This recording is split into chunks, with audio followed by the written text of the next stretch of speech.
avance très souvent sur les produits, par contre, sur les néonicotinoïdes, c'est la commission européenne. Elle va faire ça. Les néonicotinoïdes, je répète. Pas du tout, puisque d'abord nous avons sorti plusieurs avis depuis 2016 sur les néonicotinoïdes. En plus, les politiques ont pris le relais avec la loi sur la biodiversité bien avant la Commission européenne, puisque la loi sur la biodiversité a été votée, c'est la France qui a donné le la sur les néonicotinoïdes. Donc ils vont être interdits à partir du 1er septembre 2018. Dérogation possible, mais compte tenu de l'interdiction des trois principaux, il n'y aura plus beaucoup de dérogations possibles. L'ANSES, en plus, a dit dans son avis récent sur l'effet sur la santé des néonicotinoïdes qu'il valait mieux ne pas se servir le moins possible du thiaclopride, ce qui signifie en gros qu'on conseille de ne pas donner de dérogation sur le thiaclopride. Donc on a plutôt été précurseurs sur ce sujet. Non mais la décision de la Commission européenne indique que pour les trois néonicotinoïdes moratoires, l'usage sera simplement autorisé sous serre. La France va beaucoup plus loin, puisque l'usage des néonicotinoïdes, donc des 5 substances, est interdit à partir de août 2018, donc demain, totalement, sauf dérogation, jusqu'à 2020. Donc, compte tenu de la décision de la Commission, il est peu probable qu'il y ait beaucoup de dérogations. Mais typiquement, sur ces substances, et compte tenu de l'effet sur les abeilles, il y avait eu une très très forte pression en France qui a porté ses fruits. Monsieur derrière. Pour autant, les néonicotinoïdes, ce sont des substances qui, on avait rendu un avis il y a 3 mois, n'ont pas d'effet et d'impact sur la main. Soyons clairs. Monsieur, l'éducation nationale, je voudrais connaître le degré d'indépendance de l'ANSES par rapport aux grands groupes pharmaceutiques. Et quand une décision est prise par l'ANSES, est-ce que je peux connaître, à l'issue de cette décision, les membres qui ont participé à la décision? Merci de votre question, je n'ai pas pu beaucoup élaborer. L'ANSES, créée en 2010, a, dès le départ en 2011, anticipé la loi de modernisation du système de santé dans la création d'un comité de déontologie, qui est un comité dirigé par un philosophe et 8 membres externes à l'agence, qui ont fait pas mal de recommandations sur les règles déontologiques de l'agence. Et notamment, nous avons une grille des liens d'intérêt qui nous permet d'analyser pour tous nos experts internes et externes les liens pour eux et pour leur famille qu'ils ont avec tout un ensemble de parties prenantes, que ce soit des industriels du monde de la phytopharmacie ou d'autres. Donc les financements qu'ils reçoivent à titre personnel, au titre de leur laboratoire, la position qu'ils occupent dans des conseils scientifiques, publics ou privés, etc. Et donc nous distinguons des liens d'intérêt mineurs, majeurs, pour éviter tout conflit d'intérêt. Évidemment avec toujours une difficulté qui est de préserver des experts qui sont compétents dans leur domaine, mais qui pour autant n'ont pas de lien d'intérêt avéré qui fausserait leur jugement. Donc nous avons mis en place, nos comités d'experts sont sélectionnés sur appel à candidature, on examine leurs compétences et l'absence de conflit d'intérêt. Tous les comités sont, les listes de nos experts sont publiées, tous nos avis sont publiés sur notre site internet, chaque avis est accompagné de la liste des experts qui l'ont évalué, et depuis juillet 2016, le ministère de la Santé a mis en place un site unique pour toutes les agences sanitaires des déclarations publiques d'intérêt des experts qui est consultable par tout un chacun. Donc la réponse à la question est évidemment oui. Monsieur, vous êtes. Oui, donc le code de la ce qui nous paraît sympa, alerte des médecins sur les pesticides, et aussi au rivières de Bretagne, puisque je vais parler là de signaux lourds, puisqu'il s'agit de tonnes de produits, et notamment dans l'eau, puisque c'est le produit qui donne le plus de dépassement dans l'eau en Bretagne. 7% des Bretons boivent une eau qui dépasse les normes de 0,1 microgramme par litre en glyphosate ou MPA, donc dû aux épandages. 300 tonnes épandues chez nous pour la région, mais 60 tonnes qui rentrent clandestinement. On a 56% des cochons français, 42% des volailles, 25% des bovins, maintenant 3 millions de tonnes de soja OGM. Codex Alimentarius, vous connaissez ça mieux que moi, 20 mg par kilo de résidus, vérifié à la sortie, 17 mg souvent par les Argentins, ça fait en gros 60 tonnes qui entrent. Je ne sais pas dans les évaluations où c'est pris en compte. La seule chose que je sais, c'est qu'il y a 15 ans, en 2003, l'INSERM, dans l'étude Pélagie, a dosé le glyphosate dans l'urine de 56 femmes enceintes en premier trimestre de grossesse. La moitié, 40%, un peu plus, avait du glyphosate, autant de la MPA sur métabolite à 0,2 microgrammes, 2 fois la norme de l'eau potable. Mais c'est les urines des femmes enceintes. Sauf qu'aujourd'hui, étude allemande sur 2006 allemand, étude des faucheurs dans toute l'Europe, on est à pratiquement 2 microgrammes par litre, 10 fois plus. On est passé de 200 000 tonnes de soja OGM avec ses résidus de glyphosate importés à plusieurs millions. Donc les quantités, on a une petite idée, c'est du massif, là, c'est des dizaines de tonnes, c'est pas des signaux faibles. Donc ça pose quand même une question, d'autant que, pour la petite histoire, donc vous savez bien, Monsanto a vendu son brevet vente forcée à Bayer, mais l'a breveté en 2010, antibiotiques, antiparasitaires, notamment sur toutes les entérobactéries qu'on retrouve, Salmonelle chez Lactalis, que vous voulez en faire. Donc, question en quelque sorte, comment est-ce que vous prenez en compte tous ces nouveaux risques? Il y a le glyphosate, c'est 3 risques. Chélateur de métaux parce qu'il était détartrant jusqu'en 1973, herbicide par inhibition enzymatique, donc cumulable comme mécanisme avec les autres inhibiteurs enzymatiques, l'ASDH, mais les acétylcholinésterases, donc ça, comment prenez-vous en compte les mécanismes inhibiteurs enzymatiques? Et troisième propriété, antibiotique. Donc est-ce que vous prendrez compte antibiotiques? Est-ce que vous allez prendre dans l'évaluation finale que le président a prévu pour l'interdiction du glyphosate ces 3 mécanismes? Et une dernière question, l'association vous a questionné. Pardon? Mais non, mais là c'est l'ANSES, là, on l'a jamais. On vous a questionné sur les formulations de pesticides, parce que la grande question c'est la bouteille à an. Vous ne faites que les formulations, l'Europe fait les principes actifs, alors à chaque fois on en voit d'un côté à l'autre. Une chose est certaine, M. Dominique Marchal, qui est là dans la salle, a fait doser 16 formulations de pesticides, 7 contenaient du benzène, tous à base de solvants pétroliers. On vous a questionné la NMP sur combien reste-t-il de pesticides avec solvants pétroliers qui sont les mêmes contenant du benzène. Vous avez répondu, tout est en ordre, il n'y en a plus. Personnellement, bon, pas personnellement, notre association est extrêmement sceptique. On voudrait avoir les formulations. Pourquoi protégez-vous ce secret commercial et industriel pour des formulations de ce solvant pétrolier qui ont 60 ans, certaines ont 80 ans, c'est complètement dépassé. Vous protégez quoi en protégeant le secret industriel des solvants pétroliers contenant du benzène, qui donnent des leucémies ou des syndromes myéloprolifératifs, comme le cas de M. Marchal. J'avais d'autres questions à vous poser, mais ce sera une autre fois. Voilà. Écoutez, merci. Je pense que je vais essayer de répondre calmement, mais je n'ai pas la réponse à toutes vos questions, parce que je pense que toutes ne concernent pas directement l'ANSES. En tout cas, la dernière sur les solvants pétroliers, je ne comprends pas bien. Vous avez une lettre, vous avez pas de problème. Très bien. Je vous répondrai directement dans ce cas-là en reprenant le dossier.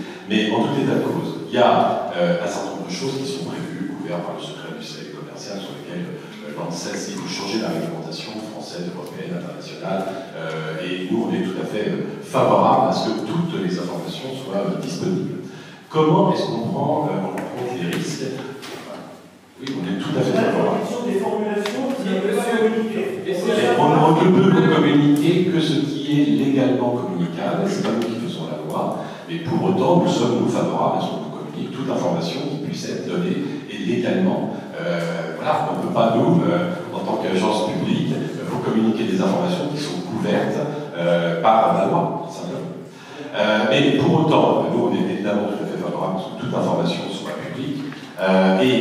Sur comment est-ce qu'on prend justement en compte l'impact sur la santé, on le prend par plusieurs angles, et notamment parce qu'on étudie l'ensemble des expositions auxquelles l'homme est soumis, donc par son alimentation, par son environnement, et donc on mène par exemple des grandes enquêtes d'alimentation totale dans lesquelles on va aller regarder l'ensemble des polluants qui sont présents dans l'alimentation de nos concitoyens. On a mesuré dans les enquêtes d'alimentation totale infantile plus de 600 contaminants qu'on va retrouver, donc on va pouvoir voir quelles sont statistiquement les traces des éléments qu'on va retrouver, leur dangerosité et comment nous sommes exposés par l'alimentation, par l'eau, bien évidemment, puisque l'eau est prise en compte en fait, quand on prend le vol alimentaire total. Et donc, il y a tout un ensemble de plans de contrôle qui permettent de voir les limites de dépassement dans les différents milieux. Ensuite, il y a la façon dont les eaux, là vous parliez en fait des eaux courantes, et donc c'est pas, il y a un mode d'exposition qui est assez différent de l'eau qu'on va retrouver dans l'alimentation, et au final, la façon dont chacun d'entre nous est très clairement exposé par rapport à son exposition dans l'environnement. Voilà.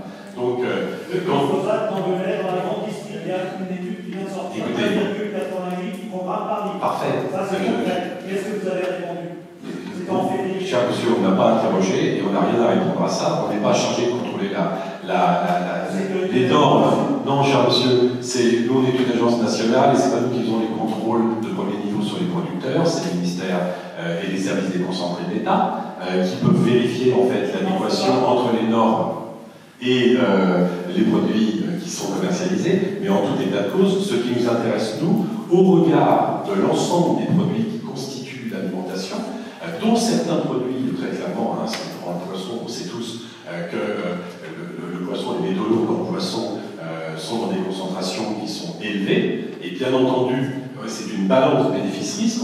D'un côté, consommer du poisson qui a tout un ensemble d'avantages nutritionnels et qui est important pour l'alimentation, mais évidemment les contaminants qui peuvent être présents en fait dans ces aliments. Et donc c'est la diversité d'aliments qui constitue le pôle alimentaire qui fait qu'au final, vous êtes dans une situation d'exposition qui est correcte par rapport et sans impact sanitaire.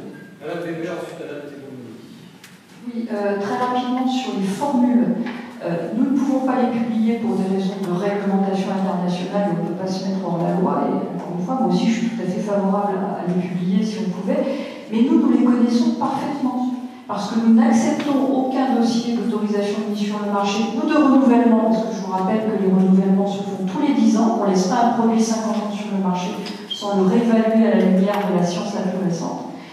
Nous connaissons parfaitement les formules. Si jamais il y a une incertitude ou si la formule n'est pas assez précise, nous n'examinons même pas le dossier et nous évaluons l'ensemble du dossier, l'ensemble de la formule en tenant compte de l'ensemble de ses composants. Et j'ai régulièrement refusé des autorisations de mise sur le marché à cause des coupes pétrolières dans les coformulants.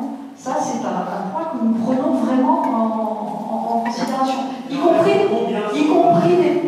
des produits qui sont susceptibles d'être des produits de biocontrôle, entre guillemets. Nous vous avons répondu, monsieur. Donc, vous regardez notre courrier, nous vous avons répondu. Madame Théophile. Alors, moi, j'ai un commentaire par rapport à le postulat sur le rôle du médecin dans la déclaration de la reconnaissance en raison professionnelle, parce que dans le cadre du groupement d'interaction active sur le cancer de l'origine professionnelle en Seine-Saint-Denis, ça fait 15 ans que les rendez-vous existent. Nous avons maintenant 800 dossiers en déclaration de reconnaissance, dont 400 dossiers reconnus. Et une thèse a été faite par un marchand en histoire et sociologie sur le sujet des processus de recours ou de non-recours au droit à la réparation. Et je dirais que deux des principales conclusions de cette thèse, alors c'est extrêmement rapide puisque cette thèse fait 680 pages, est extrêmement intéressante, j'espère qu'elle sera publiée, c'est que le patient, on peut déclarer que si un médecin ouvre le CETA du CRI, et la deuxième conclusion, c'est le rôle majeur, c'est-à-dire d'éclairement du médecin à tous les stades de la déclaration de la reconnaissance. Donc je crois que c'est important que vous en ayez conscience parce que alors derrière, je ne vais pas détailler les processus, mais je pense que ça nous éclaire vraiment sur le rôle du médecin dans les processus de déclaration et de reconnaissance. Et c'est pas, si vous voulez, effectivement la loi dit que c'est le patient, bien sûr, mais il ne peut déclarer qu'avec la certificat médical. Et la deuxième remarque que je veux faire, c'est plutôt une question à M. Brunet, c'est que vous avez parlé de risques inacceptables. Moi, je travaille sur les cancers, sur les cancérogènes, pour lesquels nous savons qu'il n'y a pas de valeur limite en dessous de laquelle il n'y a pas d'atteinte. Et donc, comment est-ce que vous définissez un risque inacceptable? Je suis d'abord un certificat médical, ça serait très bien. Tout à l'heure, il ne suffit pas de se déclarer à la vie professionnelle, il faut un certificat médical, et ça suffit. Ce que j'ai dit, c'est la lettre, et c'est l'esprit que je fais passer aux patients. Alors, effectivement, Mme Gomoni a raison, dans les pratiques, on ne va pas retrouver ça, mais si je le dis comme ça, et quand je le dis aux patients, c'est pour libérer les choses, c'est-à-dire de dire la déclaration, vous la faites quand vous voulez. Et la deuxième chose, et ça c'est le conseiller de l'ordre des médecins qui parle, un médecin ne peut pas refuser un certificat devant une déclaration de maladie professionnelle. Alors, ça vous est arrivé dans oui. Je le sais. Oui, mais je le sais. Je le sais. Et je sais aussi qu'il y a des médecins, comme ça a été dit ce matin, qui déconseillent de déclarer une maladie professionnelle parce qu'il y a des causes extra-professionnelles. Mais c'est la raison pour laquelle je voulais le dire comme ça, parce que même si je sais aussi bien que vous qu'il y a ces pratiques, je veux dire, il faut clarifier les choses dans ce sens. On est d'accord. C'est-à-dire qu'en fait, on dit la même chose, mais vous avez raison.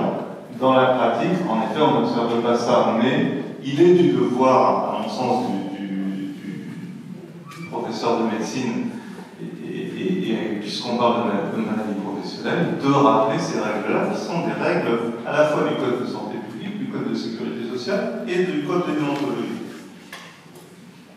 Après, M. Jeunet, Alain Weber, est-ce que l'ANSES considère que maintenant on ne fait plus de poison sur ces maladies liées à des faibles doses accumulées? Alors, d'une part, la sémantique qui consiste à utiliser le vocable pas d'effet, pas de risque inacceptable, c'est une façon de dire qu'on ne pourra jamais garantir l'absence totale de risque. Qu'il n'y a pas de risque zéro. Mais c'est aussi, évidemment, c'est basé sur tout un ensemble en fait, de valeurs toxicologiques et sur différents éléments qui nous amènent à considérer que le produit est conforme pour un usage précis selon la réglementation européenne et à délivrer en fait, les recommandations mises sur le marché. Et donc, évidemment, ça dépend complètement à la fois des usages recommandés, à la fois des produits qui sont utilisés. Donc, il n'y a pas de réponse simple à cette question. C'est une façon de dire qu'on prend en compte l'ensemble des risques pour juger que le produit, l'utilisation de ce produit qui, par essence, je le rappelle, est toxique, dans les conditions autorisées, est acceptable. Et sur le principe, alors, le problème, évidemment, on sait, parce que si on prend la viande, on sait très bien qu'en fait, il n'y a pas de seuil et qu'on peut induire des cancers. Donc, bien entendu, mais ce n'est pas le cas, par exemple, de tous les perturbateurs endocriniens, donc il ne faut pas généraliser. On sait ce qui a changé le dogme de Paracels, qui est la dose de poison, c'est évidemment les effets sans seuil qu'on a découverts et les régulations endocriniennes. On sait aussi que tous les perturbateurs endocriniens ne fonctionnent pas de cette façon, donc il s'agit bien entendu de prendre en compte dans les évaluations que l'on fait ces différents effets. Ça a considérablement compliqué l'évaluation du risque et du danger, mais ça a aussi considérablement perturbé la communication qu'on fait autour du produit toxique, parce qu'effectivement, on s'est rendu compte dans un certain nombre de cas que la dose ne faisait pas de danger. Bon, évidemment, on en tient compte dans les cas qui sont répertoriés. C'est toute la question qui a fait beaucoup de discussions ces dernières années sur les critères de définition des perturbateurs endocriniens, avec des fonctions endocriniennes qui sont relativement faciles à modéliser, comme les fonctions des organes sexuels. C'est beaucoup plus compliqué pour d'autres fonctions comme la fonction thyroïdienne. Et c'est vraiment justement des questions où on voit que la réglementation avance et progresse, alors que la science n'apporte pas encore toutes les réponses. On est déjà en train de réguler et de faire des dispositions réglementaires, alors qu'on n'a pas les moyens scientifiques finalement de répondre aux questions qui sont posées. Et c'est ça la difficulté, c'est d'avancer en même temps sur les connaissances scientifiques et de les intégrer au fur et à mesure dans la réglementation, au fur et à mesure que le progrès scientifique avance. La dose faisant plus poison, la peur est partout, en termes de communication, c'est terrible. Je voulais un peu compléter ma question, toujours dans un but pédagogique. Aujourd'hui, on ne fait pas les certificats comme on le faisait il y a 20 ans. C'est-à-dire qu'aujourd'hui, les médecins sont régulièrement en fait, convoqués au Conseil de l'ordre de plainte parce qu'ils ont cité dans leur certificat des choses qu'ils n'ont pas constatées. Ça renvoie aux évolutions, en particulier sur la faute inexcusable, c'est-à-dire que les employeurs en particulier vont attaquer les médecins au Conseil de l'ordre dessus. Et c'est la raison pour laquelle même si le certificat n'est pas refusé, il peut très bien sembler ne pas satisfaisant pour reconnaître une maladie professionnelle. Il y a 20 ans, je pouvais dire, je sous-signais que je reconnais tel symptôme qui peut être en relation ou qui est en relation avec telle exposition. Ça n'avait pas d'importance. Aujourd'hui, si je le fais et que je n'ai pas vu l'exposition, et là, il y a une conséquence sur le médecin. Et je pense qu'il y a aussi cet élément-là. Monsieur Cormoré, ensuite une question. Juste deux, trois points. Le premier, si on veut faire une relation avec les produits vétérinaires, c'est vrai que, en ce qui me concerne, depuis 1998, je suis dans un programme de réduction complète d'antibiotiques et aujourd'hui, il n'y a jamais d'antibiotiques généralisés sur les élevages de porc. Le seul moment où il y a un antibiotique, c'est au sevrage du porcelet au 28e ou 30e jour, pendant 4 jours, parce que le sevrage du porc dans les engraissements chez nous aujourd'hui, depuis 1998, il y a eu de traitement systématique et on travaille en permanence avec un laboratoire vétérinaire sur la qualité de l'alimentation, la qualité de la ventilation, la qualité du logement, etc., pour permettre les animaux, parce qu'en fait, plus on est dans de meilleures conditions globales, plus, moins, on a besoin d'utiliser l'expérience. Ça, c'est le premier point. Le deuxième point, sur les phytos, entre la quantité qui augmente, alors est-ce que c'est, la question s'adresse à un peu, c'est est-ce que c'est la quantité globale ou la quantité hectare? Ceci étant, c'est aussi les conséquences, je le dis et je le regrette profondément, c'est les conséquences d'une politique agricole. Il faut être très clair, aujourd'hui dans les zones intermédiaires, c'est à peu près toutes les zones sauf la montagne, comme ça donne une idée pour ceux qui ne sont pas dans la formation agricole. On a laissé disparaître le système polyculture-élevage. Et donc à partir de ce moment-là, on a végétalisé d'une manière artificielle les sols. Il faut être un peu je sais pas, je considère que des fois un dernier des Mohicans, où dans une zone intermédiaire où tous mes voisins ont tout végétalisé, moi j'ai gardé un tour de vache, des porcs pour avoir une diversification, etc. Donc les conséquences d'une politique, parce que derrière, quand on mène une politique, il faut, en tout cas quand on veut faire des productions sur l'exploitation, derrière il y a une notion économique, et qu'il faut arriver malgré tout à trouver des productions qui économiquement permettent éventuellement de dégager un revenu. Donc aujourd'hui, c'est clair, alors la région ici est un peu plus diversifiée, mais en gros c'est des colza, or, et voilà, un peu de transfilière. Donc voilà, il y a une problématique derrière de politique agricole. Et puis juste parce que je ne suis pas producteur de maïs, mais moi je défends le maïs, parce que pour deux raisons. Un, on lui reproche d'être le plus gros consommateur d'eau. Oui, il consomme l'eau au pire moment. Mais il ne consomme pas plus d'eau qu'un hectare de blé, sauf qu'il consomme à une période différente. Ça, c'est le point. Le deuxième point, c'est que le maïs, et contrairement à la période, parce que je pense qu'on est à peu près de la même génération, c'est qu'à l'époque, on utilisait notamment sur la pyrale du D6, c'était le produit appliquable. Aujourd'hui, les producteurs de maïs font tous avec des trichogrammes, c'est une méthode complètement naturelle de DOC. Le maïs est sans doute la plante cultivée la moins consommatrice de phytosanitaires. Enfin, il faut aussi, à un moment donné, regarder les choses dans le critère, parce qu'il consomme de l'eau à un moment donné, globalement, il en consomme moins, mais globalement aussi, le maïs est moins consommateur de produits phyto. Voilà, c'est quand même des aspects sur lesquels il faut tenir compte. On vous écoute. Oui, bonjour, André Sali, la coopérative Biocop. Alors, ma question s'adresse aux représentants de l'ANSES. Ils sont deux représentants. Ou représentants au pluriel. C'est bien. Je rebondis sur je passe directement de la question économique à la question budgétaire. Alors, concernant les méthodes d'évaluation de l'agence, ce sont, vous disiez tout à l'heure, des méthodes d'évaluation a priori. Ce qui veut dire qu'en fait, vous récupérez des données que des industriels vous fournissent. Ok? J'ai bien compris. Pas seulement. Pas seulement. Ok. Ma question c'est, est-ce que. Alors, quel est le budget global de l'agence? C'est la première question. La deuxième question, c'est quelle est la part de votre budget qui est consacrée à la recherche? Donc, en l'occurrence, au fait de diligenter des études d'évaluation toxicologique ou épidémiologique sur les produits. Donc, quelle est la ratio entre les deux? Et quelle est votre capacité à financer finalement ce genre d'études dans le cadre d'une auto-saisine, on va dire? Alors, d'une part, le budget de l'agence est environ 145 millions d'euros. La moitié de l'agence étant constituée de laboratoires de recherche de référence en santé animale pour la gestion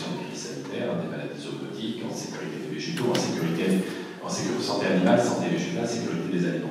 Donc l'activité sur 1400 personnes, l'activité concernant l'évaluation sur dossier des produits réglementés, médicaments vétérinaires, phytobiocides, c'est aujourd'hui 250 personnes sur 1400, et c'est une activité qui est financée à 100% sur des taxes au dossier qui sont payées par les industriels qui demandent de toute façon au marché. Voilà.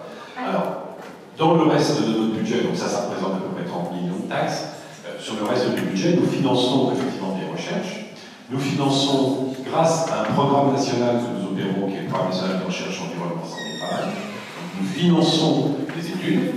Nous finançons également et nous conduisons des expertises, par exemple sur les produits phytosanitaires. On avait conduit une expertise sur les produits néonicotinoïdes en 2016, qui a été rendue en 2016. Donc nous avons d'un côté une direction d'évaluation de risque qui pourra conduire des études sur l'impact sanitaire des produits phyto, par exemple, ou sur l'impact sur la santé des travailleurs agricoles de l'usage des pesticides. C'est une autosaisine de l'agence qui date de 2011, qui a été conduite pendant 4 ans. M. Garrigou y a largement contribué d'ailleurs. Et donc on va retrouver une capacité à faire des grandes études d'impact. Et puis de l'autre côté, on a de l'évaluation pour délivrer, pour retirer des autorisations de mise sur le marché, qui sont assis sur une taxe des industriels. Qu'est-ce qu'on prend en compte dans ces évaluations, comme Françoise l'a dit? À la fois des dossiers qui sont produits par les industriels, des dossiers scientifiques avec des études qui sont conduites en bonne pratique qualité et qui sont généralement très bien faites, mais qui peuvent être partielles. Et nous prenons en compte toute la littérature scientifique qui existe dans le même domaine, dont il faut bien reconnaître qu'elle n'est pas toujours de la même qualité, parce qu'elle n'est pas faite pour démontrer l'efficacité ou l'innocuité du produit. Donc on prend l'ensemble et on va, sur chaque argument, mettre du poids de preuve pour arriver à faire une évaluation d'ensemble. Voilà. Notre capacité à diligenter des études, je dirais, c'est vrai que, pas plus pour les produits phyto que pour une centrale nucléaire, nous avons, les pouvoirs publics, j'entends, aujourd'hui, la capacité de financement qui permettrait de reproduire intégralement les études. D'ailleurs, le faut-il? Ça, c'est une vraie question. C'est-à-dire qu'aujourd'hui, un médicament, c'est à peu près 200 millions d'euros de développement, c'est 10 à 20 ans de développement. S'il faut que la sphère publique produise elle-même toutes les études qui justifient l'innocuité et l'efficacité d'un nouveau médicament, je pense qu'on n'y arrivera pas. Donc, il faut qu'on ait un système basé sur, d'un côté, une responsabilisation du producteur d'innovation. Et je dis ça exprès au sens large. Parce qu'il n'y a pas de différence entre la confiance qu'on peut accorder à une installation classée pour la protection de l'environnement, la production d'un dossier pour installer une porcherie, ou pour installer en fait une éolienne ou une centrale nucléaire, ou sur un nouveau produit phyto. Donc il y a une question qui est comment le demandeur produit en responsabilité un dossier qui l'engage, et de l'autre côté, quels moyens l'État met pour la vérification, l'expertise de ces données, pour vérifier que les données sont bien là et permettent, avec l'assurance, d'examiner, de donner en fait une réponse sur l'évaluation de risque, que ce soit pour une installation classée ou que ce soit pour un nouveau produit. Donc on est dans la même situation. Voilà. Et là, évidemment, la réponse est, nous n'avons pas aujourd'hui les moyens de financer de telles études. Par exemple, annuellement, le programme national de recherche environnement santé travail, qui existe depuis 10 ans et qui accompagne le plan national environnement santé et le plan national santé travail, c'est 5,5 millions d'euros par an. Une seule étude de cancérogénèse sur le glyphosate, c'est 5 millions d'euros. Hein. Merci de votre réponse et merci de votre franchise.